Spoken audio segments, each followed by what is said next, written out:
La terapia cognitivo-conductual nos puede ayudar a identificar esos procesos de pensamiento y las acciones que tú haces ante una situación que tú evitas el tomar una decisión. Y podemos nosotros empezar con la teoría cognitiva para poder darle una solución simple a la toma de decisiones, realmente simple. Y es que existe una relación entre lo que pienso, lo que siento y lo que hago. Tus pensamientos determinan cómo te sientes, tus sentimientos probabilizan tu conducta. Entonces, resulta sumamente conveniente identificar esos patrones de pensamiento que te están llevando a tenerle miedo a la situación. Si logramos cambiar estos pensamientos, va a ser más probable que le digamos que sí. Entonces, ¿cómo podríamos nosotros empezar a tener un proceso cognitivo distinto? Primero, identifiquemos cómo pensamos cuando estamos ansiosos. Y es que tu cuerpo, cuando se enfrenta a un peligro, activa todas estas reacciones de la ansiedad, de la taquicardia, la respiración superficial, la tensión, todo esto con el propósito de crear un estado fisiológico óptimo para poder solucionar el problema. Y otra de las funciones que se activan ante el peligro, que se activan con la ansiedad, es el proceso de la preocupación. Tu cerebro, cuando detecta un peligro, se obsesiona con él, se preocupa y empieza a hacer un análisis constante de todos estos escenarios peligrosos. Tú comienzas a tener una conversación respecto al peligro que involucra todos los posibles escenarios negativos y catastróficos que pudieran suceder. Estos escenarios, esta conversación, se identifica por los y sís. ¿Y si pasa esto? ¿Y si pasa aquello? ¿Y si no se puede? ¿Y si me sale mal? La frase y si, la pregunta y si, resulta sumamente conveniente para crear procesos cognitivos que involucren un análisis de todo el peligro. Si nosotros logramos identificar estos y sís, el catastrofismo, y lo cambiamos por otras preguntas más lógicas, más racionales, otras preguntas que no involucren el peor escenario posible, es más probable que nos sintamos tranquilos, relajados y podamos tomar las decisiones difíciles. Entonces, primero, si tenemos que cambiar el proceso cognitivo, ¿cómo podemos hacer estos cambios y cuáles son esas nuevas preguntas que yo me puedo empezar a hacer para tomar mejores decisiones? Antes que nada, vamos a encontrar un buen motivo para tomar la decisión. Y esto resulta crucial. Porque si tu motivo de evitar la situación es por el miedo, el pánico que te puede dar lo que resulte, entonces resulta muy conveniente que tú empieces a hacerte preguntas que involucren el por qué sí tomar la decisión. ¿Qué preguntas te puedes hacer? Esas preguntas las puedes escribir y las puedes responder por tu cuenta. Podrías preguntarte, cuando vas a tomar una decisión importante, ¿por qué quieres hacerlo? ¿Cuáles son los beneficios de hacer un cambio?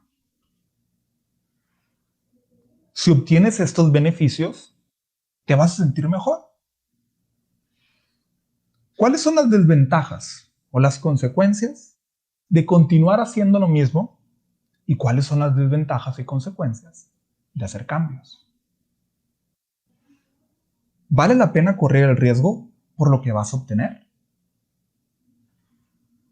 ¿Estás dispuesto a tomar la decisión independientemente de lo que te haga sentir el proceso?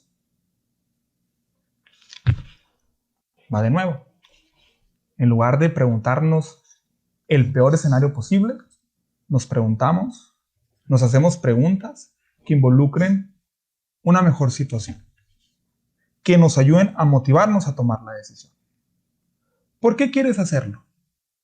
Encuentra un buen motivo para cambiar. Escribe todas las razones por las cuales quieres hacer un cambio. Esa decisión, si es importante, te causa mucha ansiedad, debe de tener mucho peso. El resultado que te va a dar debe de tener peso, y es importante que tú lo tengas en mente cuando vayas a tomar la acción. No tener en mente el peor escenario posible, sino las consecuencias, los beneficios que te va a dar. ¿Cuáles son los beneficios de hacer un cambio? Haz toda una lista de todas las cosas positivas que van a resultar de tomar esta decisión, de por fin tomar esta decisión. Si obtienes estos beneficios, te vas a sentir mejor. Para tú poner en una balanza, de alguna manera hacer un análisis costo-beneficio de ¿me conviene seguir haciendo lo mismo y seguir sufriendo este estrés? ¿O me conviene mejor enfrentar la situación, ¿no? Y experimentarla a pesar de cómo me sienta? Porque tal vez me pueda dar un mejor resultado. ¿Cuáles son las desventajas de continuar haciendo lo mismo? Es importante que tú comprendas que si estas decisiones están causando mucha ansiedad, bueno, ¿cuál es la desventaja de seguir con esta conducta? Y del otro lado, ¿cuáles son las desventajas de hacer un cambio? Porque claro, hacer cambios tiene desventajas. La desventaja puede ser que tú tengas que experimentar estas sensaciones que antes no habías experimentado y que tienes que aprender a manejar las circunstancias después de la decisión. Esas son las desventajas. Las reconocemos para saber que no estamos evitando la decisión nomás porque sí, sino porque hay factores emocionales que influyen, pero siempre tratamos de recordar aquellos beneficios que vamos a obtener. Nos preguntamos, ¿vale la pena correr el riesgo por lo que vas a obtener? ¿Realmente vale la pena que tomes la decisión y todos los beneficios que te va a dar si te enfrentas a la situación que te causa tanto miedo? Muy probablemente es que sí. ¿Y estás dispuesto a tomar la decisión independientemente de lo que te haga sentir el proceso? Casi siempre la respuesta es sí. Porque uno tiene que aprender a reconocer que las circunstancias difíciles nos van a evocar malos sentimientos. Nos van a evocar emociones difíciles. Ansiedad, tristeza, desesperación. Todo eso va a ser parte del proceso. Pero es bien importante preguntarte si vale la pena y estás tú dispuesto, dispuesta a enfrentar cómo te sientes para tomar esta decisión. Casi siempre la respuesta es sí. Con estas preguntas podemos empezar a encontrar motivos de por qué hacer los cambios. Con estas preguntas podemos empezar a corregir los procesos cognitivos que nos han llevado a pensar en los escenarios catastróficos y ser personas indecisas.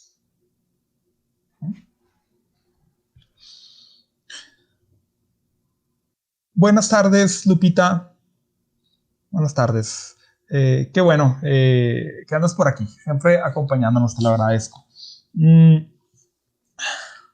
Ahora, ya podemos encontrar buena motivación para hacer los cambios a través de buenas preguntas. Y ahora, ¿cómo podemos también eliminar los escenarios catastróficos que nos pueden causar mucha ansiedad y nos impidan tomar las decisiones? Hay un concepto llamado las distorsiones cognitivas. Una distorsión cognitiva es una distorsión del pensamiento, una incorrecta interpretación de la realidad que hacemos a través del pensamiento y que nos lleva a sentirnos mal. Una distorsión cognitiva es una falla en tu lógica.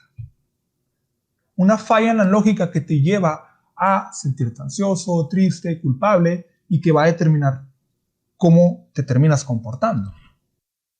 Entonces, cuando una persona es indecisa o no puede tomar una decisión importante, puedes tú analizar sus procesos cognitivos y vas a encontrar fallas en su razonamiento.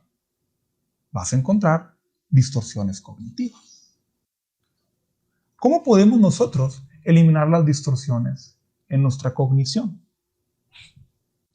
Si nosotros mencionamos que estas distorsiones son incorrectas interpretaciones, son fallas en nuestra lógica, lo que está bien comprobado es que podemos aprender a pensar de una forma racional y lógica y analizar las distorsiones, la situación, desde un punto de vista más racional Y esto está comprobado que ayuda a eliminar el pensamiento y a disminuir los sentimientos. ¿Cómo puedes tú volverte una persona más racional y más lógica? De la misma manera que lo hicimos, que mencionamos ahorita, y es haciéndote preguntas distintas. El catastrofismo es una distorsión cognitiva. El brincar a conclusiones negativas, ¿no? Eso es el catastrofismo. Y está identificado por la pregunta, ¿y si? ¿Y si pasa esto? ¿Y si pasa aquello? De nuevo, vamos a cambiar esa pregunta por preguntas más lógicas y que nos ayuden a encontrar evidencia de que estos escenarios son muy, muy poco probables y que realmente es muy probable que nunca suceda. ¿Qué tipo de preguntas puedes hacerte para volverte una persona más racional? Y son las que trabajamos aquí en terapia. Las trabajamos a través de diarios, donde la persona identifica su pensamiento y empiezo yo a hacerle preguntas distintas para que vaya respondiendo e interpretando la situación de otra manera y lo escribe todo esto, ¿no? Todo lo que es la terapia cognitiva es escrita, entonces yo les invito a que traten de practicar estas preguntas escritas siempre. ¿Y cuáles preguntas se podrían hacer? Bueno, la principal, ¿existe evidencia de que esto pudiera suceder o tiene más que ver con cómo me siento? Piénselo bien. ¿Existe evidencia de que esto pudiera suceder o tiene más que ver con cómo me siento? ¿Qué es lo peor que podría pasar? ¿Y qué tan probable es que esto suceda realmente? ¿Qué es lo que sentiría si esto sucede y realmente sería tan malo? ¿Cómo puedo solucionar la situación si llegase a suceder esto? Va de nuevo. La primera pregunta, y es la más importante, para eliminar las distorsiones cognitivas. ¿Qué evidencia existe de que esto sea cierto y de que realmente vaya a suceder este escenario catastrófico? Hagan una reflexión. Pregúntense bien en las situaciones pasadas cuántas veces estos escenarios negativos catastróficos se han hecho realidad. Pregúntense si tienen algún compañero, algún amigo, algún familiar que ha tomado la misma decisión que tú vayas a tomar, pregúntense cuál fue la consecuencia de su decisión. ¿Realmente le sucedió ese escenario catastrófico? Traten de cuantificar la probabilidad. Si yo hiciera esto 100 veces, ¿cuál es la probabilidad de que sucediera ese escenario negativo? Muchas veces la probabilidad es casi de 0%. Y que, como dice la pregunta, tiene mucho más que ver con cómo me siento y que esta ansiedad evoca estas inseguridades y estos escenarios catastróficos. Y realmente no tiene que ver tanto con la realidad que tienes enfrente. ¿Qué es lo peor que pudiera pasar y qué tan probable es que suceda?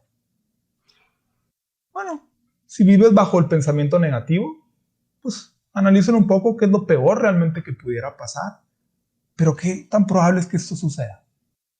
Trata de pensarlo.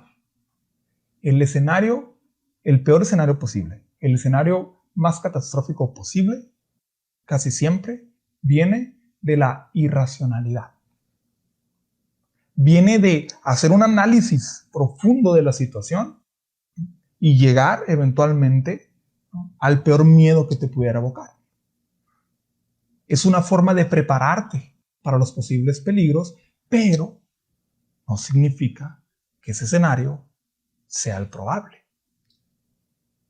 Si yo, cada vez que fuera a manejar, me enfocara en la estadística de chocar y de tener un accidente y morir en un accidente de tránsito, me sería imposible manejar. Y no solo me sería imposible manejar por el miedo que siento, sería irracional no manejar porque la estadística realmente es bajísima. Y tú pudieras pasar toda tu vida manejando y hacer miles de viajes y jamás chocar. Entonces, resulta sumamente conveniente siempre estar midiendo estas posibilidades y tratar de encontrar evidencia de por qué no es cierto que va a suceder eso. ¿Qué es lo que sentirías si esto sucede y realmente sería tan malo? Pregúntense, ¿cuántas veces han hecho algo y se han llevado una decepción, no han podido hacerlo, fracasaron? ¿Realmente fue tan malo? ¿Qué pasó después de un mes de haber tomado esa decisión y haber fracasado? A lo mejor los sentimientos bajaron, ¿no? A lo mejor ya al mes ya no te acordabas. ¿Realmente es tan terrible el experimentar esas sensaciones? Muchas veces no es tan malo. Muchas veces ya nos hemos enfrentado a circunstancias muy similares que nos han puesto bajo estrés y las aprendemos a manejar sin problema. Y eventualmente con el tiempo dejan de volverse presentes en nuestra mente, dejan de evocar estos sentimientos con nosotros. Entonces, a lo mejor, incluso cuando sucediera el peor escenario posible, es muy probable, casi 100% probable, que tengas todavía opciones para seguir adelante, corregir cualquier problema que haya resultado, resolver el problema de una manera efectiva y no seguir tú cayendo en estos sentimientos. ¿Cómo puedo solucionar la situación si llegase a suceder esto? Si tú te estás preparando para un escenario catastrófico, pero no tienes ningún tipo de alternativa de qué podrías hacer si esto sucede, sería normal que te encontraras paralizado o paralizado. Sería normal que no quisieras hacerlo, porque y si pasas el escenario negativo y no voy a saber cómo responder, no voy a saber cómo comportarme. Resulta sumamente crucial que si tú le tienes ese miedo a ese escenario, simplemente en tu mente hagas un ejercicio mental o escrito en donde logres identificar cómo podrías solucionarlo si esto sucediera, para que tú percibas que tienes la capacidad de resolver el problema a pesar de cómo haya resultado. Estas preguntas te van a ayudar a tener un proceso más lógico y racional. Estas preguntas te van a ayudar a disminuir los sentimientos de ansiedad ante una situación y eliminar las distorsiones cognitivas. Las puedes practicar en un diario. Y cada vez que vas a hacer una acción que te causa mucha ansiedad, sacas un cuaderno y te empiezas a preguntar en tu mente, ¿qué tan probable puede suceder? ¿Qué es lo que voy a hacer? Y las empiezas a responder. Y todo lo que vayas escribiendo, estos escenarios más positivos, ¿no?, relacionados con la calma, relacionados con la solución de problemas efectivos, se van a volver las ideas que tú tienes. Y cada vez que tú vayas tomando decisiones, cuando tú vayas practicando este pequeño ejercicio, ese proceso cognitivo se te va a empezar a hacer un hábito. Si tenías el hábito de pensar en los peores escenarios posibles, de volverte catastrófico y de encarar a conclusiones negativas, cuando tú uses procesos lógicos, se te va a empezar a hacer un hábito el encontrar evidencia de por qué estos escenarios no son ciertos.